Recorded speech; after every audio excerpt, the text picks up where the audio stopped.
How can we read all these things? ఇది ఏమాత్రం కూడా ఎలక్షన్ కమిషన్ కొంచెం అయినా కమిట్మెంట్ ఉందా ఈ దేశం పట్ల? మీకు ఇచ్చిన ఉద్యోగం పట్ల మీకు కమిట్మెంట్ ఉందా? మీ విచ్చలబెడతనానికి హద్దులు లేవా? ప్రజాస్వామ్యం అంటే లెక్కలేదా? ఓటర్ అంటే మీకు లెక్కలేదా? ఇవన్నిటికీ ఆన్సర్ చేయాల్సిన బాధ్యత ఎలక్షన్ కమిషన్కి ఉంది. నేను ఐఎమ్ వెరీ క్లియర్. కడాని ఎవరినంటే మీరు వేసారు చీఫ్ సెక్రటరీని? కో అక్యూజ్డ్. మీరు జగన్మోహన్ రెడ్డి పునీతాన్ని మార్చి కో అక్యూజ్ తీసుకొస్తారా మీరు? కెన్ దే ఆన్సర్ మీ?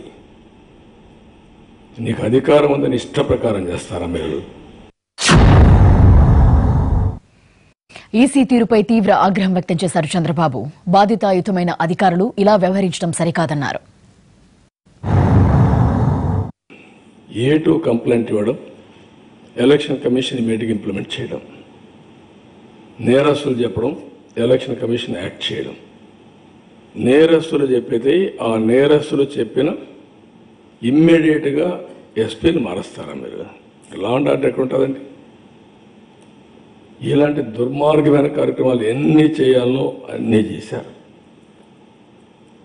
ఇది ఇంతవరకు బీజేపీ చేసినటువంటి, మేము అందుకే నేను సేవ్ ఇండియా, సేవ్ డెమోక్రసీ ఉద్యమాన్ని స్టార్ట్ చేశాం. There is a democratic compulsion, we have to join together అని పెద్ద ఎత్తున వెళ్ళాం.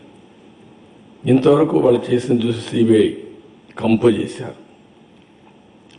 అక్కడ స్పెషల్ డైరెక్టర్ ఒకరి మీద ఒకరి కంపు చేయడం, ఈడీ టోటల్గా నిర్వీర్యం అయిపోవడం, ఐటీ ఇష్టానుసారంగా చేయడం, ఆర్బీఐ గవర్నర్ రాజీనామాలు చేయడం.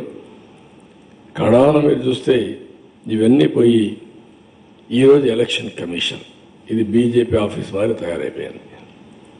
వాళ్ళ బ్రాంచ్ ఆఫీసుల మాదిరిగా వాళ్ళ అలయన్స్, వాళ్ళ రౌడీలు వాళ్ళని తయారు చేసుకునే పరిస్థితికి వచ్చేసారు. ఎప్పుడైనా చరిత్రలో ఎక్కడైనా ఇలాంటివి విన్నామండి మనం? ఎప్పుడైనా జరిగాయా? Even so called government of India nominate చేసిన ఎలక్షన్ కమిషనర్స్ కూడా వాళ్ళ ఆధ్వర్యంలో కండక్ట్ చేసిన వాళ్ళు కూడా, అంటే అప్పుడు ఈ మేరకు స్వయం ప్రతిపత్తి ఉండేటి కాదు, వాళ్ళు బెటర్గా కండక్ట్ చేశారు ఎలక్షన్స్. అంటే సిగ్గుపడి బరి తెగించేసారు, ఇష్టానుసారంగా చేసే పరిస్థితికి వచ్చారు. దేశాన్ని భ్రష్టు పట్టించే పరిస్థితికి వచ్చారు. ఎన్నండి మన రాష్ట్రంలో 36, 2 చనిపోయారు, 2 ముగ్గురు. ఇప్పుడు చూడాలి. పోలింగ్ వేళ జరిగిన పరిణామాలపై ఈసీని ప్రశ్నించేందుకు రేపు ఢిల్లీ వెళ్తున్నట్లు చెప్పారు చంద్రబాబు. అవసరమైతే మంత్రులు, ముఖ్య నేతలతో ధర్నా కూడా చేయనున్నట్లు తెలిపారు. ఈ దేశంలో ప్రజాస్వామ్యాన్ని కాపాడుకోవాల్సిన అవసరం ఉంది. రేపే ఢిల్లీకి వెళ్తున్నాను. ఎందుకు చేశారో ఎలక్షన్ కమిషన్ సమాధానం చెప్పాల్సిన అవసరం ఉంది. అదే మరి ఇది అవుతానే ఏం చేయాలో ఈవీఎంల పని కూడా లాజికల్గా తీసుకెళ్తాం. నమ్మకం లేని వ్యవస్థను పెట్టుకొని రాష్ట్రాన్ని, దేశాన్ని నాశనం చేయడం కరెక్ట్ కాదు. తెలియని వ్యవస్థను పెట్టుకొని మీకు అందరికి శక్తి ఉంటే ఓడించండి, ఈ రాష్ట్ర ప్రజలు ఓడించండి, నాకేం బాధ. కానీ మీరు ఈవీఎంలు మ్యానిపులేట్ చేసి, మీ అధికారాన్ని మ్యానిపులేట్ చేసి ప్రజాస్వామ్యాన్ని అపహాస్యం చేస్తూ ఉంటే మాత్రం that is the last day. We're capable of resisting, we're capable of fighting.